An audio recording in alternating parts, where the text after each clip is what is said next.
Hey, this week we're going to do a review of some of the old stuff I had since I was a kid, some of the really old stuff that my grandfather built way back in the day, some of the newer DCC stuff that you just don't see on my layout any longer, and then we're going to attempt to run some of these 80-foot coaches around the layout and see if it'll do it. Stay tuned, we got a lot of stuff coming up.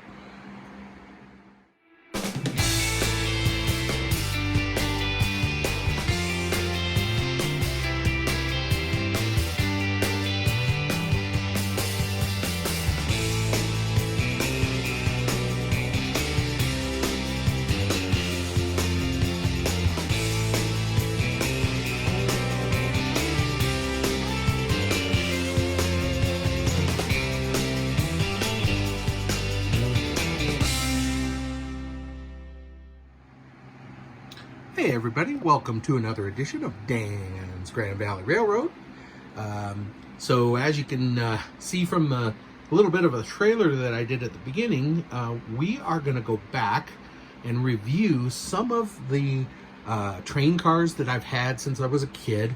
And I'm pretty much going to go over everything that you see on the layout as far as rolling stock goes and power, and why you don't see certain things all the time, and you know, why you do see certain things all the time.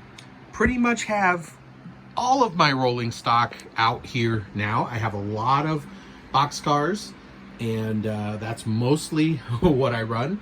I do have a couple of coal cars there, gondolas, and some of the older cars that I've had since I was a kid, but we're going to go over those and just kind of talk about the evolution of when I started this to where we are today. So I think the best place to get started with that is over at the bench. All right, so a couple of years ago, I did a review, and most of you will remember we talked about the Pullman cars that were kits that my grandfather built back in the 40s or 50s.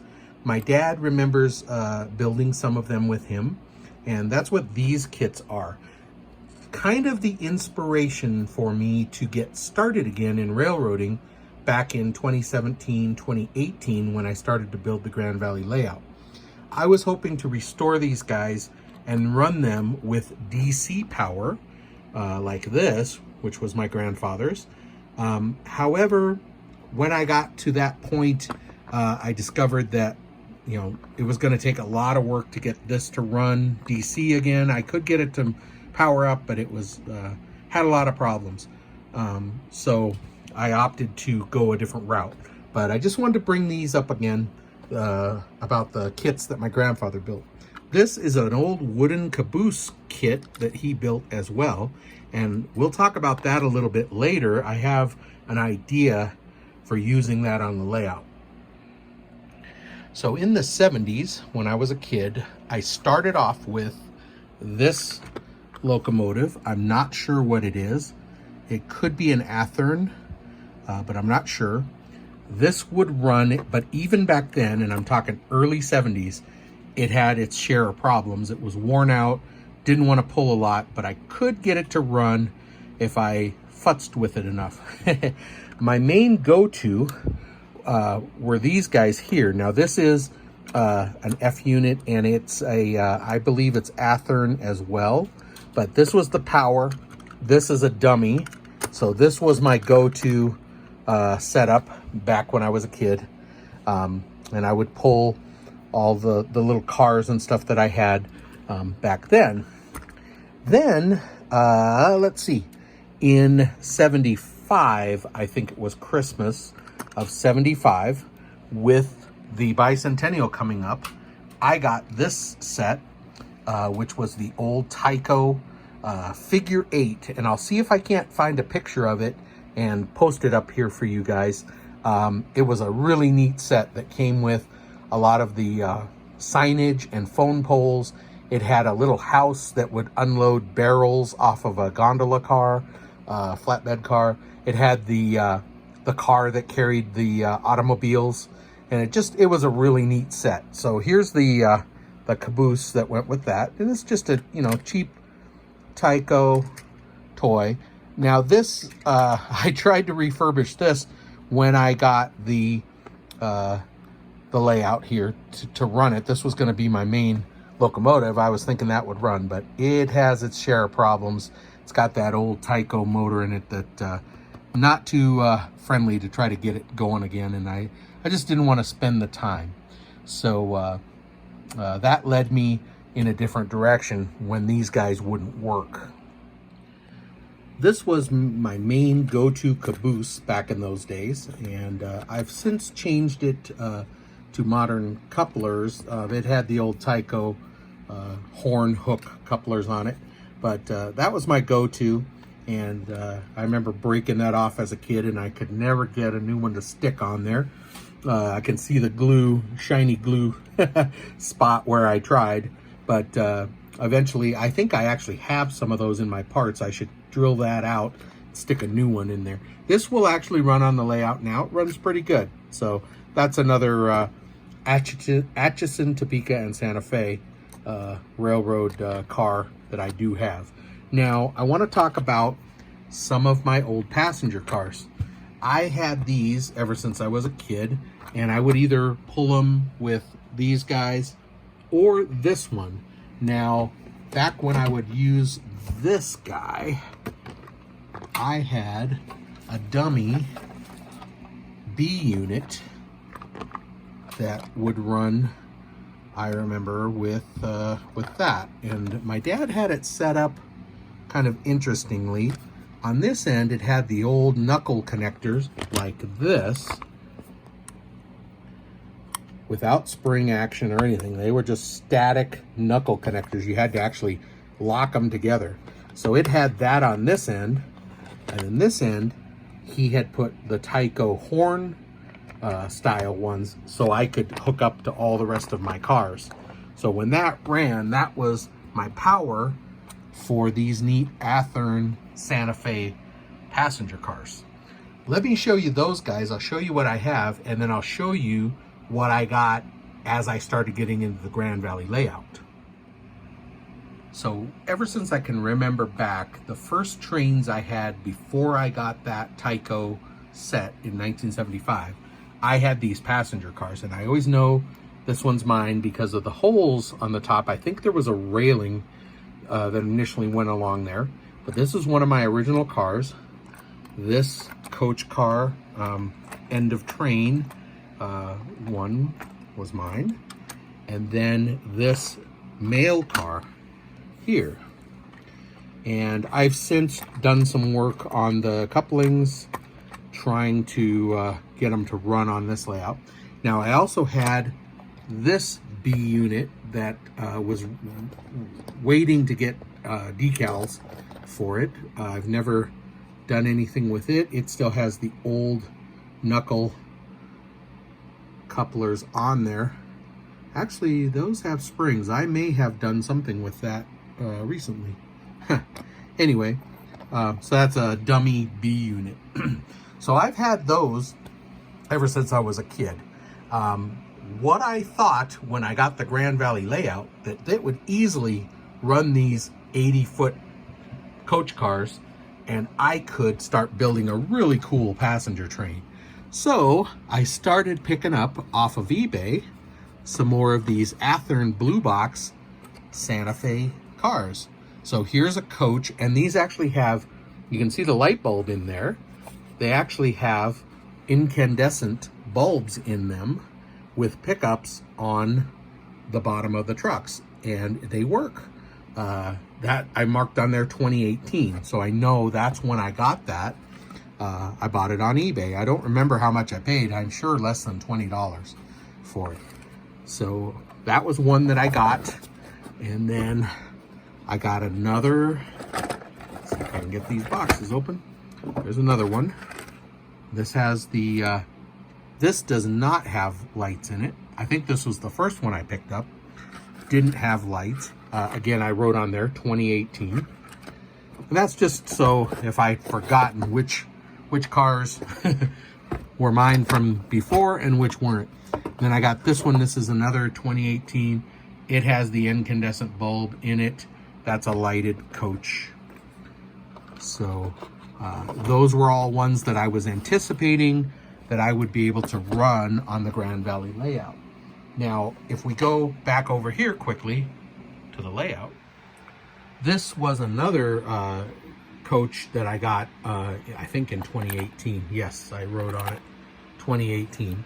So that's another coach that I got with the skylight or whatever they called that, that neat observation deck up there. So 4 cars I got, and I thought I could have a really neat 7 or 8 car passenger experience on this layout.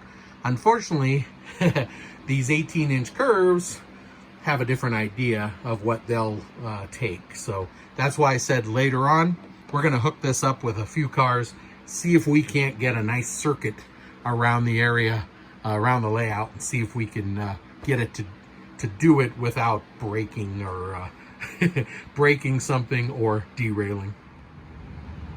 All right, I got the those passenger cars lined back up there. We're going to try to run those in a little while, but now I want to talk about, so I got the DC power pack, I got the layout, I started building it, and I got the Rail Power 1370. This is a DC controller.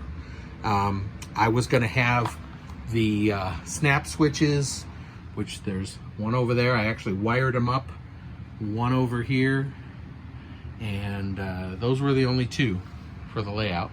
And I had them all wired up. In fact, I think the switches are still down there. I had it all wired up for the AC part of this, and then of course DC for running those locomotives. But that didn't work out because, like I said, those locomotives didn't want to run. So that led me down another path. So getting frustrated, I decided that I would buy this Bachmann Digital Commander set, which was pretty cool. I think I got it on sale.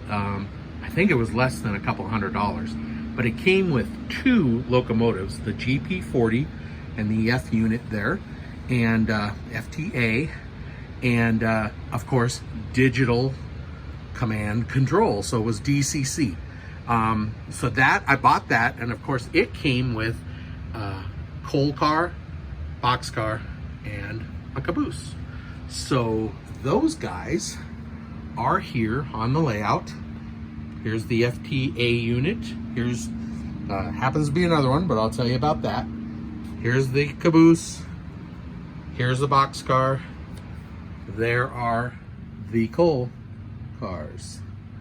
And here is the GP40. Now those work great on here, really good. However, they're Bachmanns and they don't have real great speed control.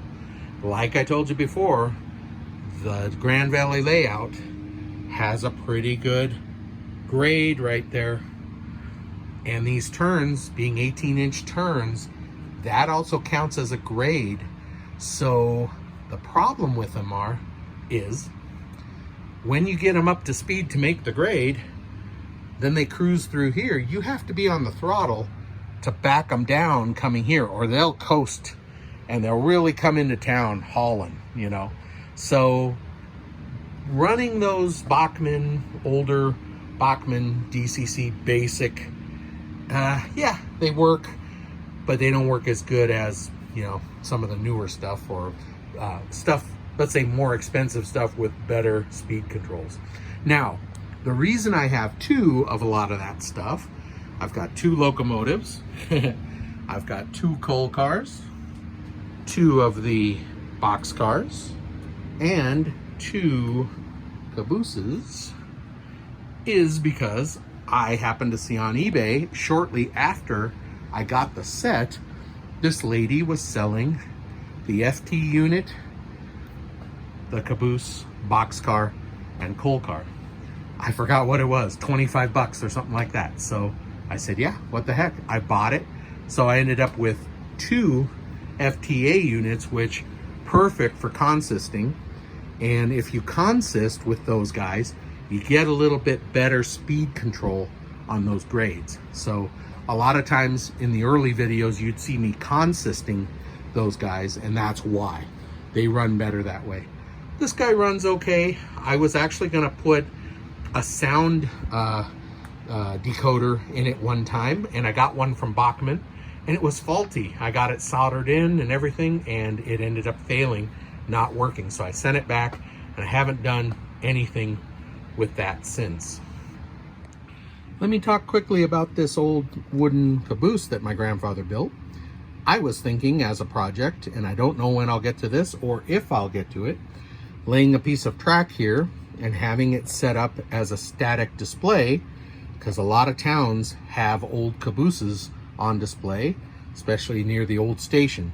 I thought about, you know, setting it here. I could set up some landscaping around it, some grass, a tree, maybe a picnic table, and little platforms that people can climb in it or just look at it. But I thought about doing that there. That's why I wanted to say, you know, have an idea what I could do with it. Don't really know of any place else I could put it on the layout that would make sense.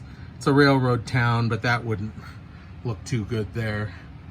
Possibly over here, but possibility of making this into a park, which I'm not 100% decided on yet if I want a pond right here. The city council is really concerned kids playing in a park here could, you know, fall and get hit by trains. So that might not be the best place for a park. So not sure. Kind of been talking about putting a duck pond back in somewhere, but I'm really not sure where. But anyway, that leads us to why you see me running the Union Pacific car locomotives mostly, like my Broadway Limited switcher, and then of course the two GP38-2s, which are in the engine house now. And the reason for that is they have really good motor control. Now those aren't expensive, this one is, but those guys, I think I got them for about $140 each. They're MTH, which of course has gone out of business now, which sucks, but they do have good speed control. I can run them on a, you know, slow setting, 3 or 4 for the speed control, and it'll just run, and they'll run consistently uphill, and they'll run consistently downhill. Of course, you can consist them, and so that's basically why you always see those on my layout. It's what I have, and it's what I run. I ended up, you know, back in some videos, getting Union Pacific cabooses to go with those. I've since lighted them, put flashing lights on them and stuff. This older Santa Fe, I actually put window glass in it and fixed it up a little bit, made it run a little bit nicer. The other one I haven't done anything with. I think I will do that too, and if I get so inclined, I may light those as well. But that's why you see me consistently with the Union Pacific locomotives. Right now it's not really in the budget to get more stuff, but you never know what might come along. I'd like to get some shorter axle, a couple of steamers, older, maybe 020 little steam locomotives that I could run around and be kind of fun for maybe an excursion train or something like that. But again, those things are very expensive, and right now I'm just kind of utilizing what I have. Cars that you'll see on the layout that were from my original stuff from the 70s, this flat car, I weathered it since very recently. That usually carries my GoPro when I'm doing cab rides, but that's been around for a long time. This CP rail car is an old Tyco. I since weathered it, and I added weight to it to bring it up to specs. You know, of course, changed the couplers, did some gave it some TLC, and it works pretty well on the layout now. Let's see, these guys over here, the two New Havens, are original that I had. That one I've not done anything with. That one I've weathered and did gave it some TLC so it runs better on the layout. That one I haven't done anything with. And let's see, that is just a, that's a kit. That's an AccuRail kit that I built and weathered. As is this one here is also an AccuRail kit that I built and weathered. These I just picked up and weathered. I bought them one at a time. They're refrigerator cars. This I got from Robert, Flying Crow. And those, of course, I talked about getting with the DCC. Another reefer car that I bought just on its own and weathered. Same thing, same thing. So that's pretty much all of my stuff that I run. In that previous video that I linked to in the description, I talk about some other cars that I do have, but I just don't run them. I haven't gotten to refurbishing them or getting them track worthy to where they'll run around the layout. All right, it's time to see if we can make this guy run around the layout. So let's give it a try. I've got power to it, should have a headlight on. Looks like it is. So yep, we are good. Bachmann's, that's probably gonna take about, there's 5 on the controller, 6, 7, starting to move. There's 8, there's 9, there it goes. So on a 10 on the NCE, it's starting to roll. And I'm gonna increase power because we need to make that grade there. So let's go to a 15. I'm gonna say about 18. Now there is gonna be a little bit of a problem with the longer cars hitting the bridge. That's another inherent problem with the Grand Valley layout, is the curves coming in and going out of the bridge. So I expect to see something make contact right there. Yeah, it did, but it stayed on.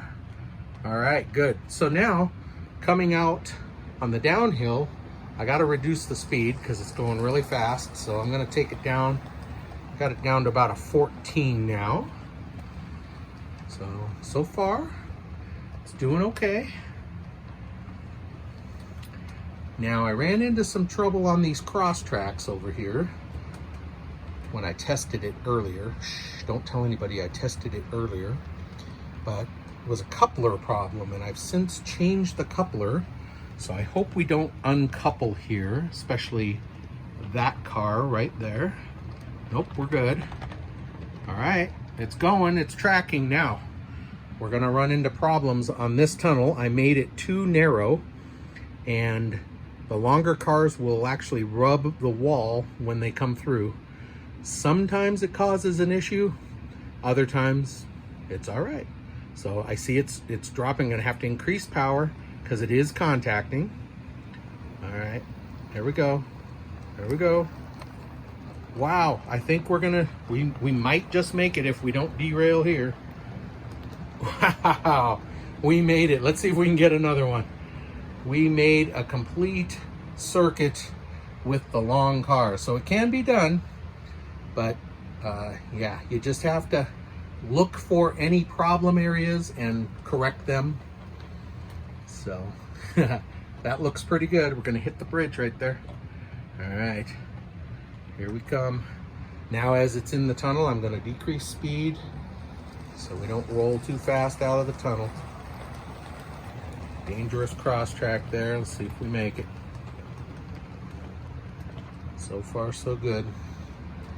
Okay, next area of concern is going to be going over the crosses again.